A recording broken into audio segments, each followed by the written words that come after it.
pandemi COVID-19 ini, pembelajaran dilakukan dari rumah dengan menggunakan metode daring atau jaringan internet. Nah, bagaimana kita menyikapi situasi pembelajaran ini? Mari kita menggali bersama Bapak Bernarta. Pembelajaran dilakukan dari rumah dengan menggunakan sistem daring atau sistem jaringan internet. Ya. Nah, yang kita tahu bahwa di daerah sekitar kita atau di daerah pedesaan tidak memiliki jaringan internet. Nah, kemudian di sisi lain banyak siswa yang mengalami keterbatasan ekonomi sehingga tidak mempunyai handphone atau HP Android sehingga dia tidak dapat mengikuti pembelajaran dari rumah ini. Nah, bagaimana tanggapan Bapak mengenai hal ini? Soal melakukan aktivitas dari rumah ini sudah dibicarakan di Indonesia ini sejak tahun 90-an dalam menyikapi pandangan-pandangan para futurolog seperti Alfred Toffler, John Naisbitt. Jadi gagasan untuk belajar dari rumah pun sudah muncul sekitar 30 tahun lalu. Hari-hari ini dipicu oleh adanya virus corona. Jadi bisa bayangkan gagasan 30 tahun lalu tidak serta-merta berlaku merata di seluruh Indonesia karena kesulitan-kesulitan tadi. Yaitu pertama bahwa perubahan kebudayaan itu tidak serentak terjadi di seluruh dunia pada saat yang sama. Jadi ada kelompok masyarakat sudah sangat maju dengan teknologi, katakan negara-negara maju, sementara di negara-negara berkembang mungkin hanya di ibu kota negara dan kota-kota besar, sementara di pedesaan masih hidup dalam budaya agraris. Ya, toh? Oh iya, berarti pembelajaran daring ini memang sudah lama terjadi, tapi karena dalam pandemi COVID-19 ini sehingga dia akhirnya menjadi menyeluruh. Jadi saya mau mengatakan bahwa sebenarnya satu pihak kita responsif terhadap kondisi corona, tapi di pihak lain kita sudah harus memprediksi sebuah masa depan ketika kita memasuki 4.0, yaitu era revolusi industri keempat yang dikenal dengan digitalisasi menggunakan media-media telekomunikasi, ya toh.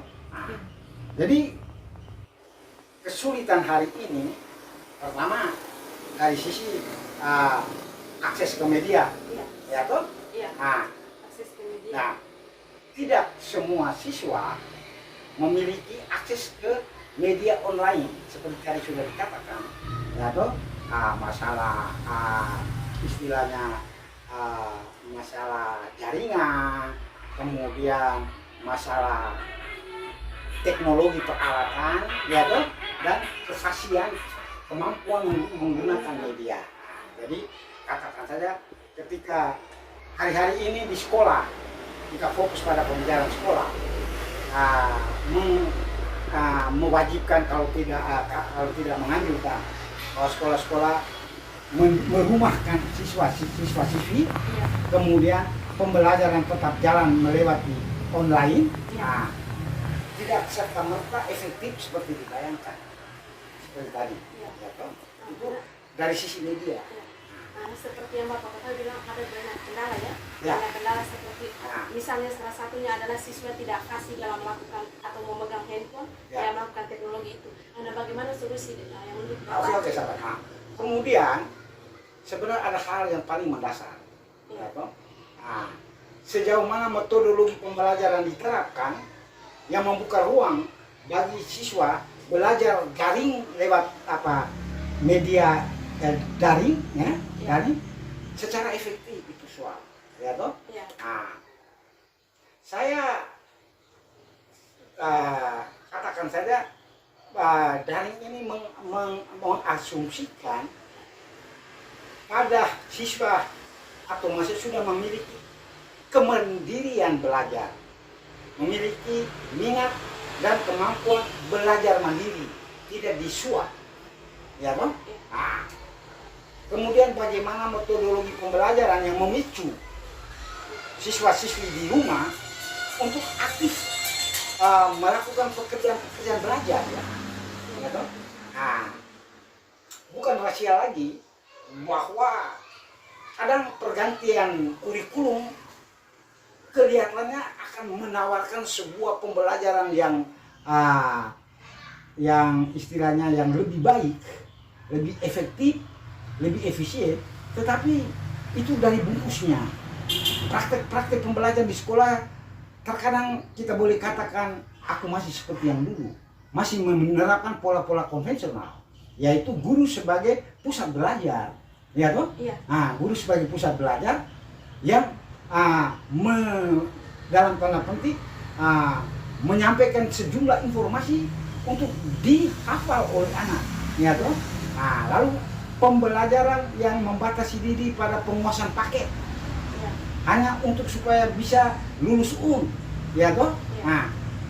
Hal-hal seperti ini kadang tidak memotivasi siswa-siswi untuk menjadi seorang pembelajar yang baik ketika mereka berada di rumah. Yang paling-paling menyelesaikan pekerjaan rumah, ya toh? Iya. Paling-paling menunjukkan di buku mana kamu baca, ya toh? Ya toh? Di buku mana kamu baca. Nah, ini ada pertanyaan, coba kamu buat makalah, ya toh? Pola-pola kan kayak gitu, pemberian tugas, ya toh?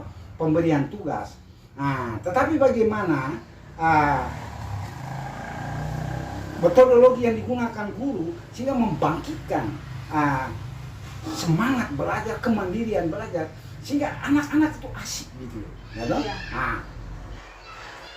Itu satu. Kedua, bahwa kembali kepada akses, ya kan? Akses ke media.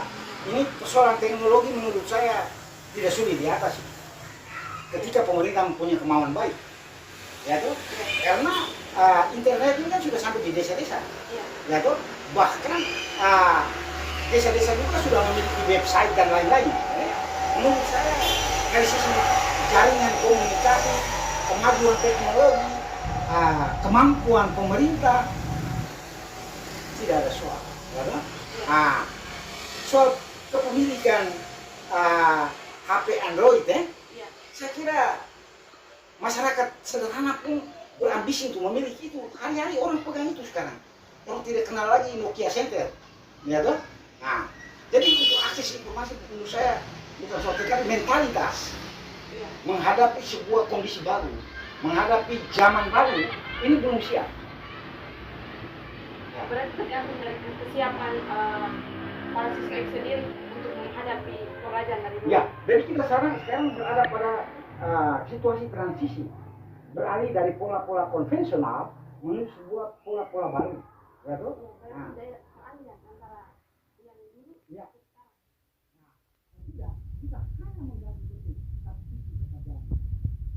Tidak ada hari tanpa belajar, karena dunia berubah dan kita harus merespon kondisi setiap waktu, ya toh?